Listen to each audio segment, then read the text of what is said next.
Hello, my lovely students. Welcome back again in speaking and writing session. In today's video, we will talk about past indefinite tense. आज हम बात करेंगे past indefinite tense क्या होता है, उसकी पहचान क्या है और उसको कैसे लिखते हैं, उसके लिखने का फार्मूला क्या है, उसको ब्रीफली डिस्कस करेंगे। लास्ट वीडियो में हमने प्रेजेंट इंडेफिनेट टेंस को डिस्कस किया। आज के वीडियो में हम पास्ट इंडेफिनेट टेंस को डिस्कस करेंगे कि इसका स्ट्रक्चर क्या है, सेंटेंस फॉर्मेशन क्या है और इसको कैसे बनाते हैं। तो आइए इसको स्टार्ट करते हैं। सबसे पहले हमें इसका पता होना चाहिए कि इसकी पहचान क्या है और इसको कैसे बनाते हैं, इसको बनाने का तरीकाकार क्या है। उर्दू में अगर पहचान देखें तो ता, था, ती, थी, ते, थे वगैरह आता है। फ़िक्रे के आखिर में अगर उर्दू में आइडेंटिफिकेशन देखें तो फ़िक्रे के आखिर में ता, था, ती, थी, ते, थे, इस तरह के words eight the end of the sentence आते हैं। उसके बाद छोटी ये, बड़ी ये और इस तरह के भी वर्ड्स आ सकते हैं। जिस तरह उसने काम कर लिया, वो स्कूल जाता था, वो पढ़ता था, वो खत लिखता था। तो इस तरह के सेंटेंसेस हम पास्ट इंडेफिनेट टेंस में बना सकते हैं। तो जैसे बाकी टेंसेस है इसी तरह इसका भी एक फार्मूला है, स्ट्रक्चर है, जिसके थ्रू हम सेंटेंसेस बना सकते हैं, जिसमें हम डिफरेंट टाइप के सेंटेंसेस बना सकते हैं। Affirmative sentences, negative sentences, interrogative sentences and last one double interrogative sentences. तो आइए इसका फार्मूला देखते हैं क्या है।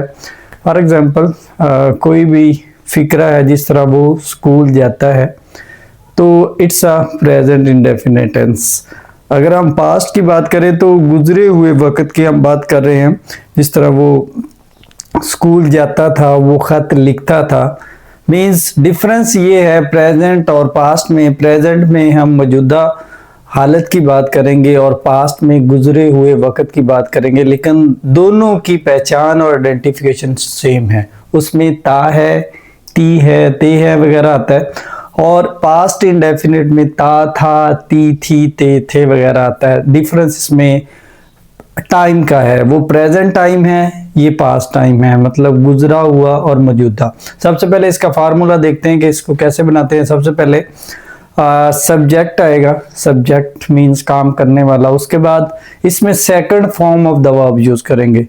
प्रेजेंट इंडेफिनेट टेंस में हम फर्स्ट फॉर्म का यूज किया था और पास्ट इंडेफिनेट में हमने second form of the verb को यूज करना है। उसके बाद ऑब्जेक्ट। सिंपल सा फार्मूला है, कोई मुश्किल नहीं है। जिस तरह प्रेजेंट इंडेफिनेट में हमने फर्स्ट फॉर्म का यूज किया, इसमें सेकंड फॉर्म का यूज करेंगे। उसमें सब्जेक्ट था, फॉर्म ऑफ द वर्ब थी, उसके बाद ऑब्जेक्ट था। इसी तरह इसका भी सेम ही फार्मूला है। फार्मूला सबका सेम होगा, सेम स्ट्रक्चर में होगा, लेकिन फॉर्म्स ऑफ द वर्ब जो कंडीशन होगी वो मुख्तलिफ होगी।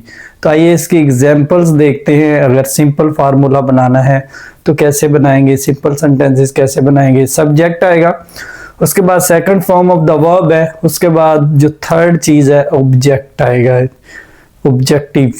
तो इसकी मिसालों से हम वजाहत करते हैं कि इसको कैसे बनाते हैं।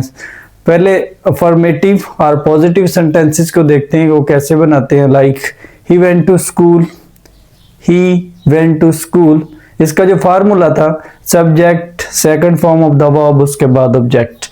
अब इसमें ही सब्जेक्ट है, वेंट गो की थर्ड फॉर्म है और सेकंड फॉर्म है गो की, और object like school. Means he went to school. अब इसमें सब्जेक्ट भी आ गया, second form of the verb भी आ गई और उसके बाद ऑब्जेक्ट आ गया। तो इसी तरह और भी सेंटेंसेस बना सकते हैं। He went to college, he went to university, he wrote a letter. तो इसी तरह के और भी सेंटेंसेस बना सकते हैं, लेकिन ये माइंड में रखना है कि इसमें second form of the verb का इस्तेमाल किया जाता है। उसके बाद नेगेटिव सेंटेंसेस कैसे बनाएंगे। नेगेटिव में सबसे पहले सब्जेक्ट, उसके बाद डिड नॉट, उसके बाद first form of the verb, उसके बाद ऑब्जेक्ट। अब डिफरेंस क्या है पॉजिटिव और नेगेटिव सेंटेंस में।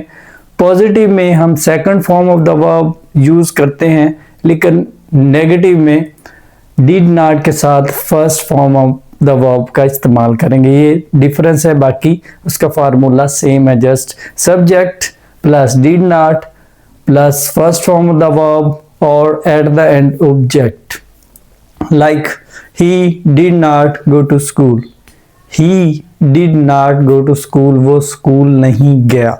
तो इसी तरह हम और भी सेंटेंसेस बना सकते हैं। He did not go to university, he did not write a letter. तो इसी तरह के और भी सेंटेंसेस बना सकते हैं, लेकिन मेन जो स्ट्रक्चर है वो आपके माइंड में होना चाहिए।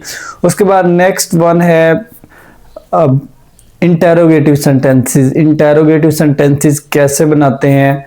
Interrogation means asking question. जब हम क्वेश्चन पूछते हैं, जैसे कि क्या वो खत लिखता था, क्या वो कॉलेज जाता था, क्या वो कोई काम करता था, मीन्स कोई भी इस तरह के सेंटेंसेस जो के पास्ट की आइडेंटिफिकेशन करें कि उस पास्ट में वो कोई काम करता था, तो it will be in the criteria of past indefinite. तो इंटेरोगेटिव में एक तो जो चीज़ है वो क्वेश्चन मार्क का इस्तेमाल होता है। जब भी क्वेश्चन मार्क का इस्तेमाल हो तो आप इजीली उसको आइडेंटिफाई कर सकते हैं कि इट्स अ इंटेरोगेटिव सेंटेंस। इसको बनाने का तरीकाकार क्या है, फार्मूला क्या है? सबसे पहले हम लगाएंगे हेल्पिंग वर्ब, लाइक डिड है, उसके बाद सब्जेक्ट है, उसके बाद first form of the verb है, उसके बाद ऑब्जेक्ट है। मींस सबसे पहले हम इंटेरोगेशन से इसको स्टार्ट करेंगे, क्या वो स्कूल जाता था या क्या वो स्कूल गया। तो उसको बनाएंगे कैसे? Like did he go to school, did he go to school means question पूछा गया है कि क्या वो स्कूल जाता था, तो एट द एंड इंटेरोगेशन लगा देंगे, क्वेश्चन मार्क लगा देंगे, then your sentence will be completed. उसके बाद जो नेक्स्ट सेंटेंस है it will be double interrogative. Double interrogative में चंद एक वर्ड्स हैं जो कि हमारे ज़हन में होने चाहिए, like why, when, where, which, what. अगर ये वर्ड्स आपके माइंड में होंगे या किसी भी सेंटेंस में आएंगे, it will be double interrogative sentence. Like एक एग्जांपल लेते हैं, क्या वो स्कूल जाता था, ये इंटेरोगेटिव सेंटेंस है। लेकिन अगर इसी सेंटेंस को हम कहेंगे वो क्यों स्कूल जाता था, then it will be double interrogative sentence. अब डबल इंटेरोगेटिव सेंटेंस को कैसे बनाएंगे, कैसे स्ट्रक्चर होगा इसका? सबसे पहले डबल इंटेरोगेटिव वाला वर्ड आ जाएगा, उसके बाद डिड आ जाएगा, उसके बाद सब्जेक्ट, उसके बाद first form of the verb, उसके बाद एट द एंड ऑब्जेक्ट आ जाएगा, then your sentence will be completed. Mean 4 तरह के सेंटेंसेस बनाए जाते हैं किसी भी टेंस में, अफर्मेटिव, नेगेटिव, पॉजिटिव, इंटेरोगेटिव।